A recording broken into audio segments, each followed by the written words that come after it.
we had one woman send in a picture of her in the hospital working on her laptop on the heart monitor. She's like in the gown. And she was saying that she had to work until midnight that night in order to qualify for leave. Wow. I don't got it all planned out, but you know, I just watch it all pan out, 'cause I know that you know, covered in this life until forever. Danielle Weisberg, welcome to the Cool Mom Code podcast. Thank you so much for having me. Also, I already feel like I'm letting you down because of the name.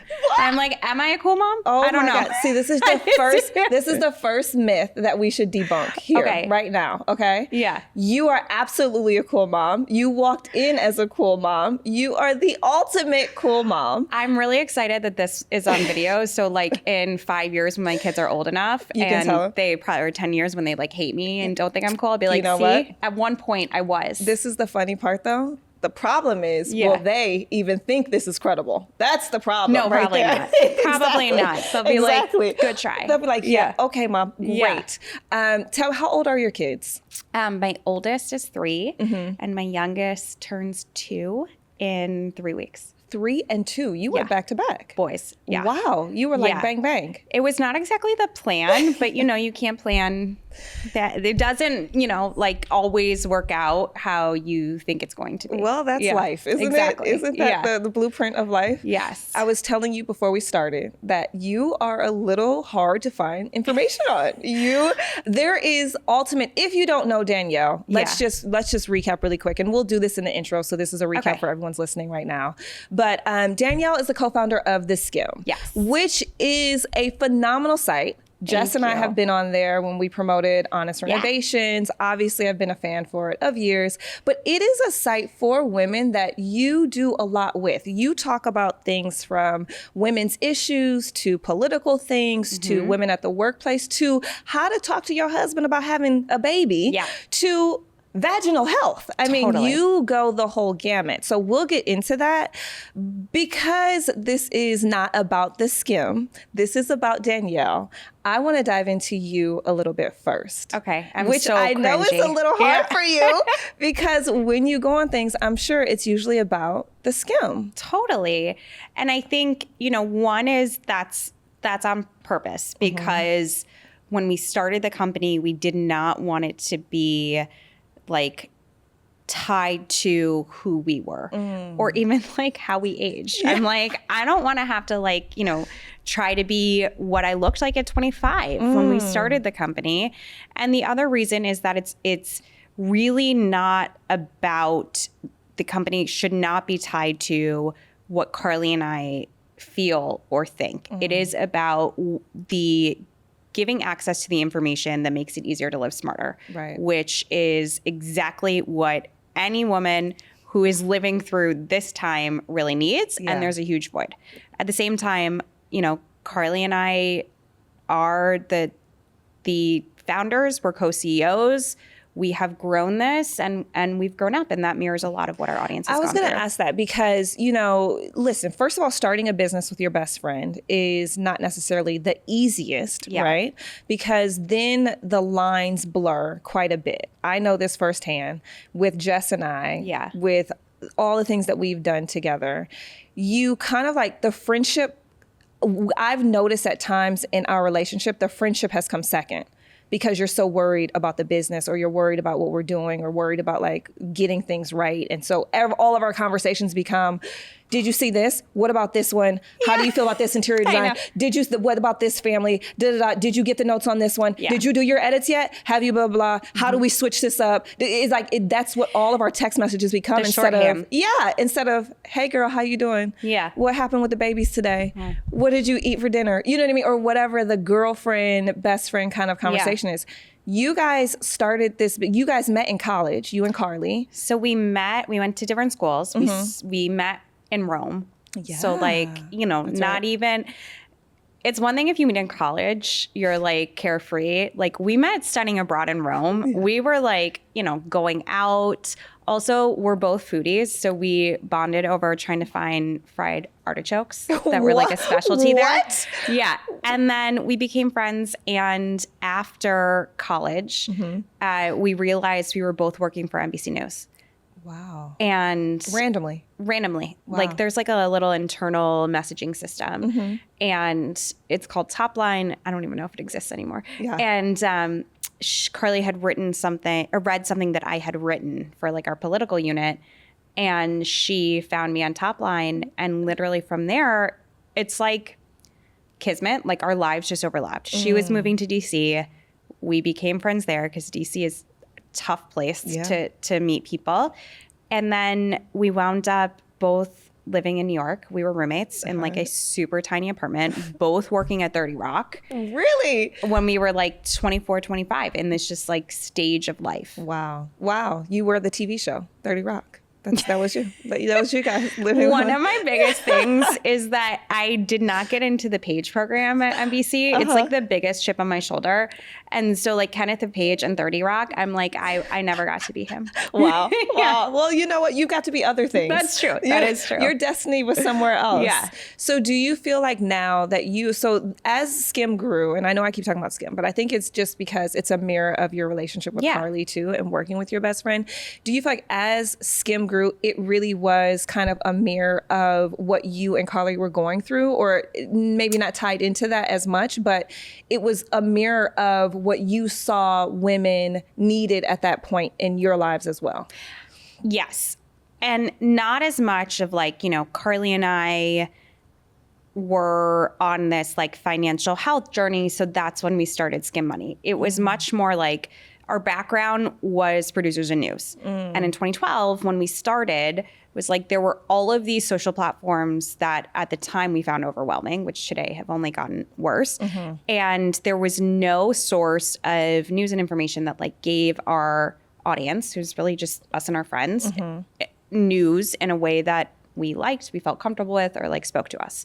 So we started the company from that perspective of being like, let's recreate the idea of morning television, which is supposed to be for women as they're going out the door, but like isn't. And how can we recreate that in a way that like actually speaks to who we are? Yeah. At the same time, and you know this, the audience that we started with, millennial women, are so economically powerful. And so we were like, this just makes sense from both a personal perspective and what we need, and also a business perspective. And then I think as we grew up, we went through things like a recession. We went through things. And when I say we, all of us. I was going to say your audience grew too. They Exactly. grew up. So being part of the demographic that was stepping into power, whether it was like getting seats in Congress or graduating at degrees that were outpacing our male counterparts, or fighting to make sure we're, getting that equal wage, all of that we were a part of. Yeah. And so that's really where the verticals came in. So like Skimm Well, our health and wellness vertical started when we were in the pandemic, and we were like, where do you go for trusted information? And then it grew into parenting, as not only were we going through those things, but it was really clear that like being part of this sandwich generation of both taking care of our kids and our parents at the same life stage is overwhelming. It's overwhelming. Yeah. 1000%. This is interesting though, because I always think you were on a path and are on a path. Anyone who has ever seen a newsroom show, anyone has ever seen anything around the news or production around the news or those sort of topics or worldly topics knows that it's fast paced. Yeah. It's extremely, like, you have to be extremely on your A game, highly intelligent. You have to know what's going on. You have to be following many different things at a time to get the right story, to be able to tell whatever that version is that you want to say, right? It is high intensity. It is a lot of work. At any point in your career, were you like, family's not for me? Is it like, where did family either come in or not? Such a good way to look at it. So I think one is I thrived in that environment. Like I graduated from college, went to work in breaking news in DC and loved it. I also think that, there was and I'll get to the family part, but there was a trade-off, right? Yeah. Like when I was 22, I was working overnights. I was working crazy hours. I was not like going out and clubbing. And I do feel like... Do you regret it? You know, a little. Yeah. I honestly do. I feel like there's part of me that looks back, but my friends and people that I know that did that, I think they're also, you know, the grass is always greener. So I think that's, you know, and I made up for it. But yeah, I was gonna say, do you circle back to that at some point? Or I like, think I will. I think I will. Yeah. With like, yeah. But I think with that, I was so focused on my career and getting to a point. But I also grew up with a super close family. And my mom gave, and Carly's mom as well, like it's kind of with both of us. Yeah. We always knew that we wanted just to have that relationship with our families and our chosen family, which like Carly is now definitely, you know, we're... Of course. I wouldn't even define us like as best friends. We're just family. Yeah. And I think that there was a point when I was probably like in my late 20s and I knew that I wanted a family, but the thought of actually having little kids, that took me a beat once it started to become more of a reality. Yeah. Yeah. It terrified you. I was completely terrified. Yeah. Completely terrified. And I think also,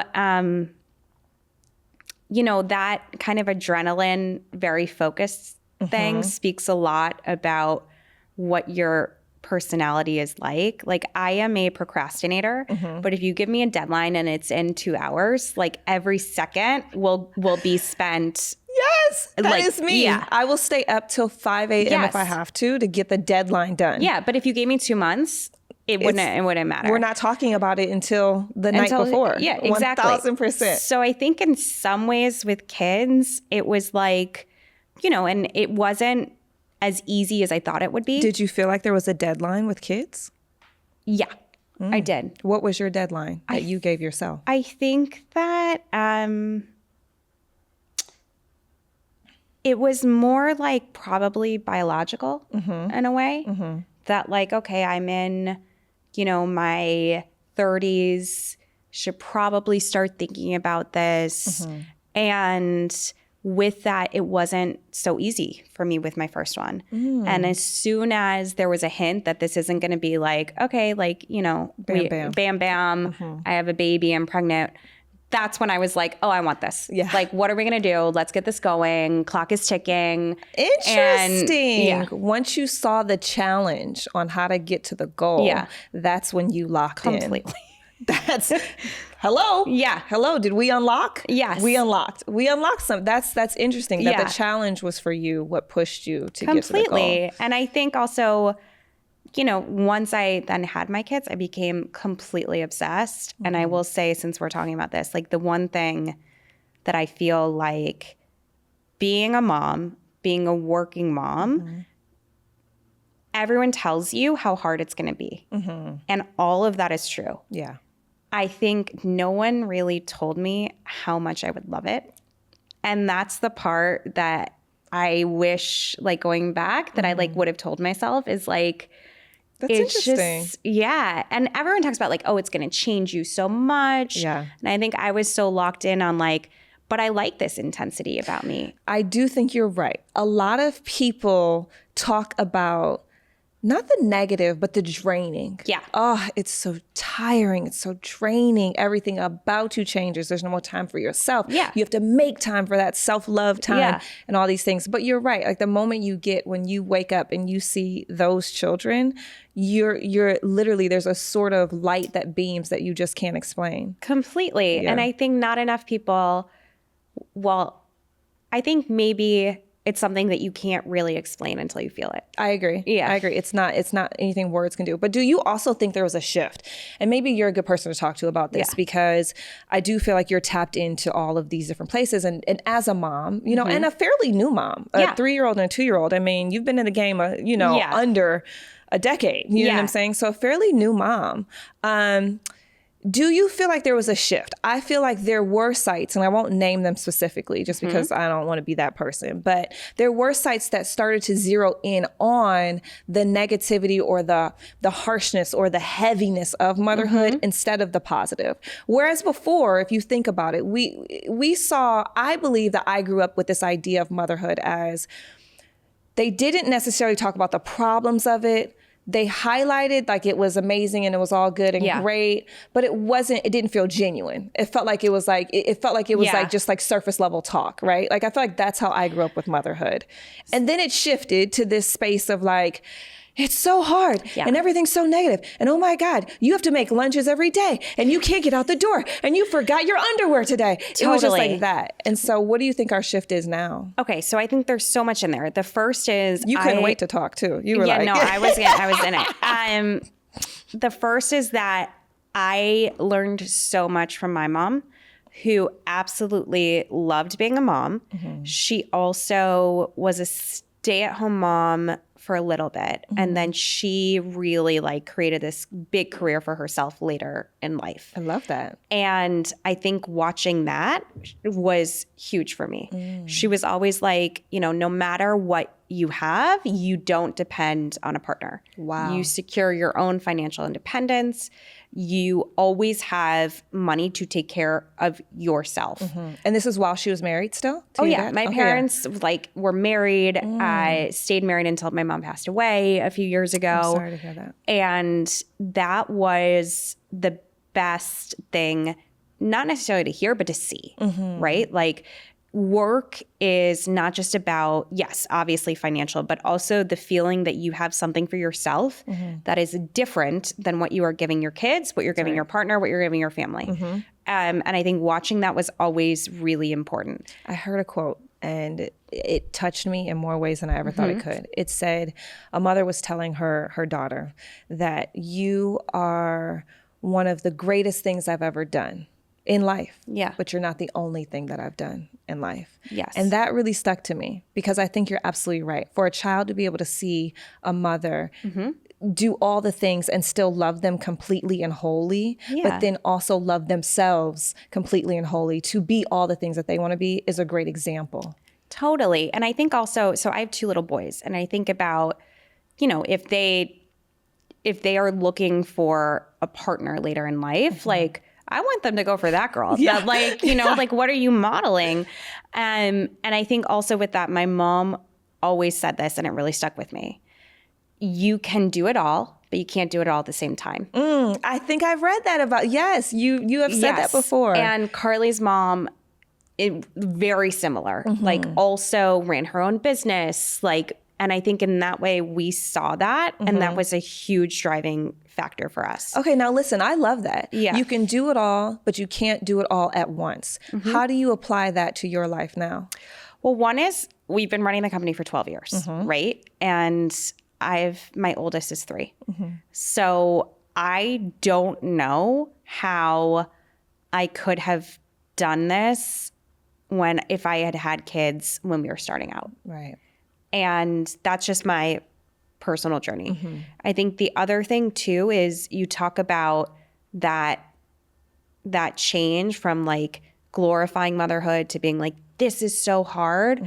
I think that is an output of it is harder, right? Because we are not living necessarily as a society like by our family units.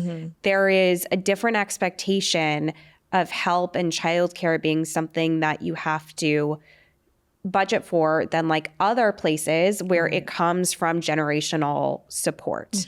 Also, cost of living is more expensive. Childcare costs have outpaced the cost of living. That's right. So like those things I think we feel because and we see that because it's real. It is. And that was different than, today, how many people do I know that like have kids are working in 2-family or 2-parent income households? That's kind of like the regular part. That's right. That was not the norm looking back. You're right. So I think that is all part of the shift.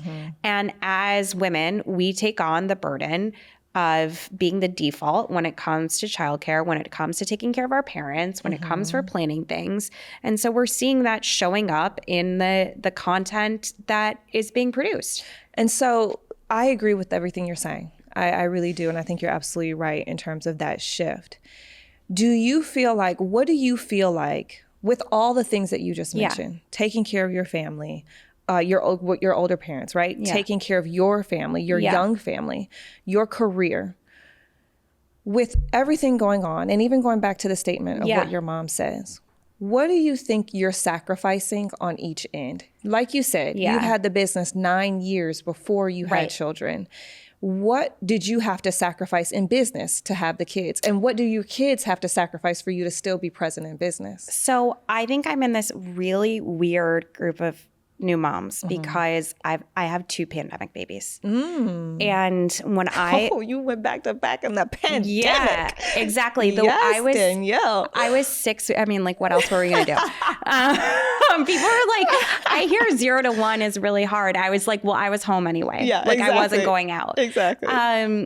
I think that when I think about having kids before the pandemic, which is what I was set up to do, like I was already pregnant very early, I don't know how I would have ended up having to choose between being the mom I wanted to be, being the partner I want to be, or being the CEO I wanted to be.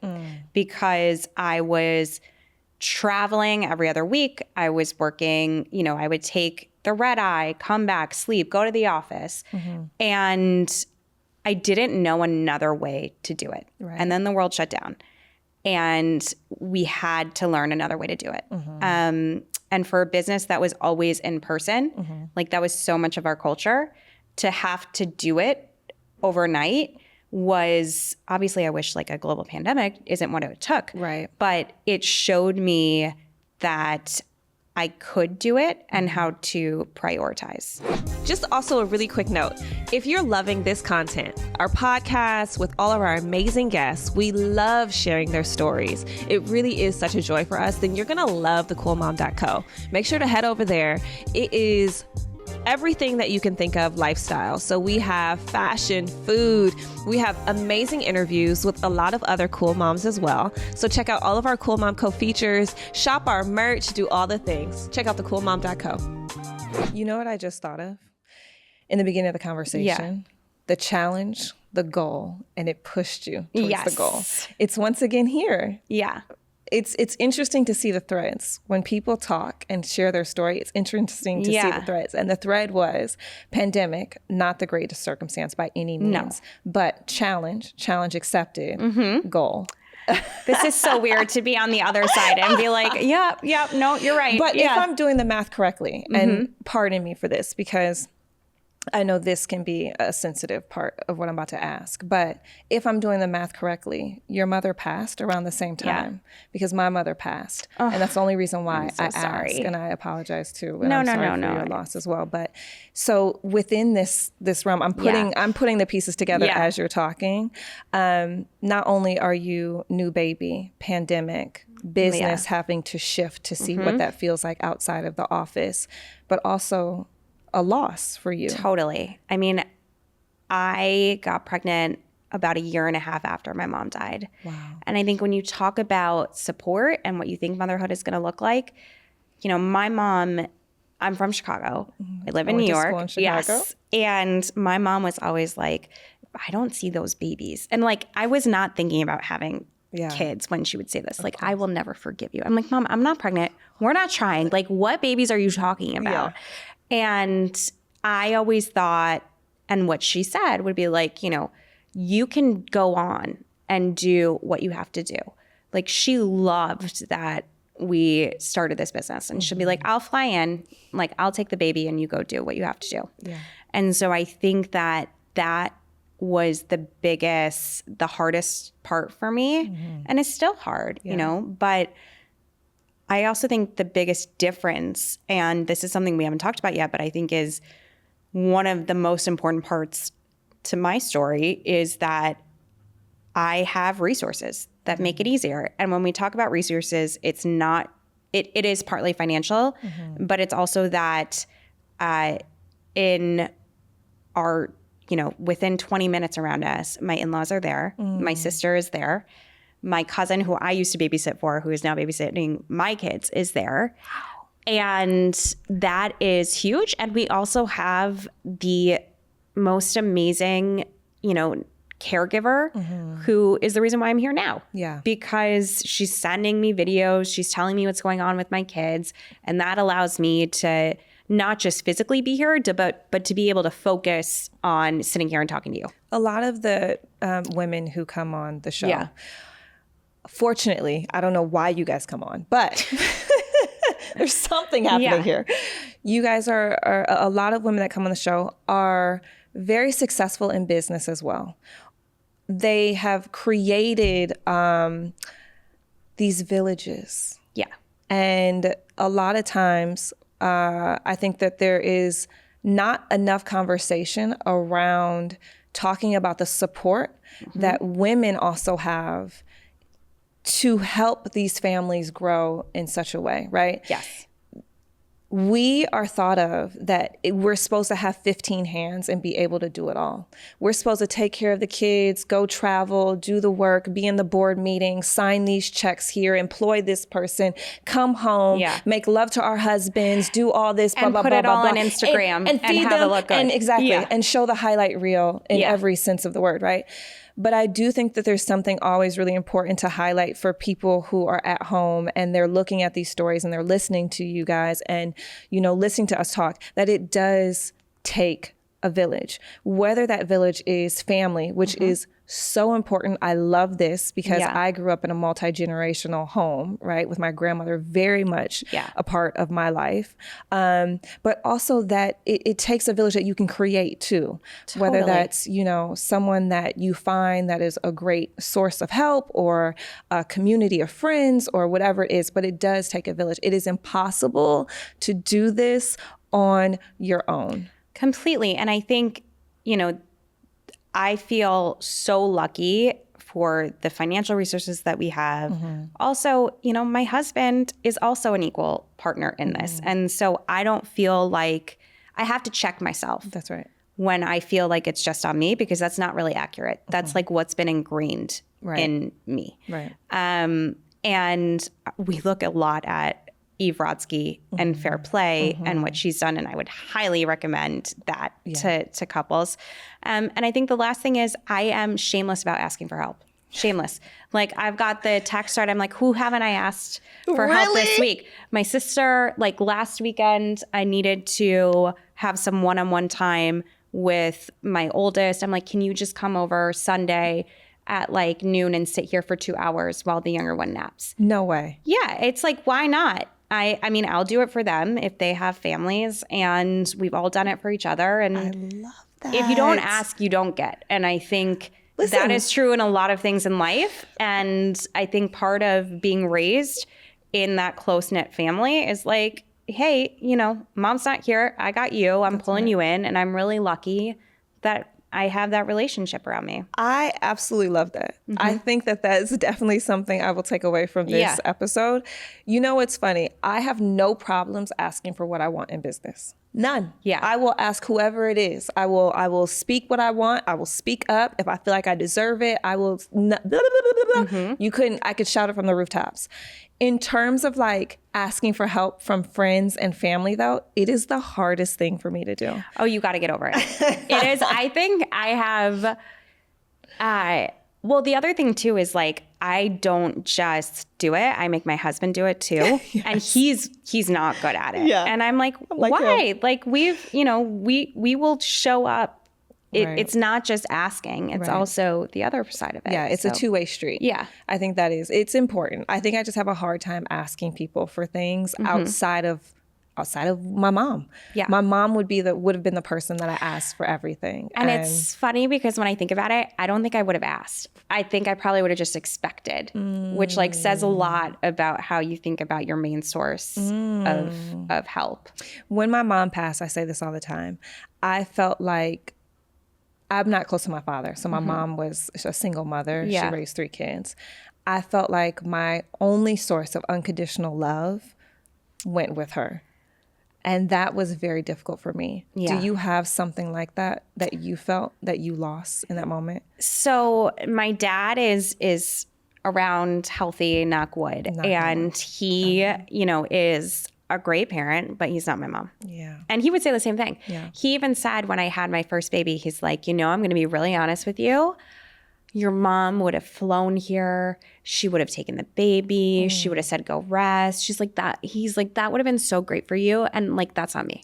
Wow. Wow, Dad. But I mean, it's true. Yeah. And I think that accepting that has been challenging. Yeah. But it is what it is, right? Yeah. Exactly. You move on. You accept the challenge. Oh. And you go towards a goal. Right? I need to have you on our podcast so that I can then like do this in reverse. I would love that. I would love it. Because to see it from an outward source, right? Yeah. Someone looking in, I think it's always interesting. Do you feel like that's the same with you and your husband though? That you are that nurturing source? Like you are kind of what your mom was to you guys? No. Okay. I think my husband is the one person in my life that reverses that dynamic. He is so caring. And I think that he just really is just the best at like understanding that loss. Yeah. In a way that, you know, you can't unless you've gone through it. And I think when you love people, you don't want them to truly understand it. It's true. But I think he really at times understands like why it feels extra hard when you have that expectation of like, you're going to have this support. And I think, you know, one of the things that I've talked about with grief is, you know, you mourn the future version. And I think especially when you are having kids, like that type of support that you expect you're going to get there isn't there. And I think that's also why what Carly and I do at theSkimm too around our advocacy with like show us your leave and show us your childcare is to say that there should be some baseline of support. Yeah. Because, you know, no one has it, or it's very rare that anyone has it all. You have the multi-generational family. You have the money to be able to have all the resources that you want. Right. Or you have the flexibility in a job. Like whatever it is, you don't have it all usually, or it's extremely rare. Right. And so what is that baseline necessity that either hopefully like we would get from our government, but no matter what party you're on, that's not happening. Yeah. So like how can we as a society and as employers or employees help? Now, you know the stats on this, so let's dive into this a little bit because I do think this is very interesting. I think that in all the things that theSkimm does, I think it's very interesting the points that you guys tackle, the issues that you guys choose to tackle and go for. Paid leave is a big one for you guys. It is. And I think it's interesting because it is a point of contention in the United States for a lot of families, especially mothers. Now, paid leave is something that you're behind, but in many other countries, I read that they have like paid leave for like 52 weeks or like 61 weeks. Like, what is that? That's like a whole year. We're the only leading industrial nation that doesn't have some sort of paid family leave at the government level. And, you know, I think... So our job at theSkimm is not to tell you like you should vote for this person or you should really focus on this party's platform. Our job is to tell you what is going on, how to contextualize it, and then it's up to you how you want to vote, who you want to vote for, who you want to support, where you want to put your money. We also for years took that and really thought about it in terms of we're not going to endorse someone, but we are going to tell you, like, you're informed, so now you vote. And that participating in elections, voting, it's like, that is the table stakes. Like, you got to do it. Right. If you do nothing else, you at least have to vote. And I'm not going to tell you who to vote for. Right. That is your business.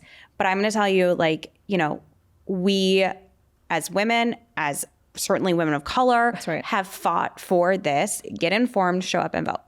And we've gotten over 2 million women to vote. Wow. And then we thought about like, well, what's kind of like our our next challenge? And sitting there during the pandemic, I had just taken my leave at theSkimm, and I was coming back, and I am listening, obviously multitasking. So I'm like on the phone with Carly, chasing my, I think, 5-month-old around as he's like trying to crawl, and listening to the Build Back Better bills part about paid leave likely get dismantled at the time, which it did.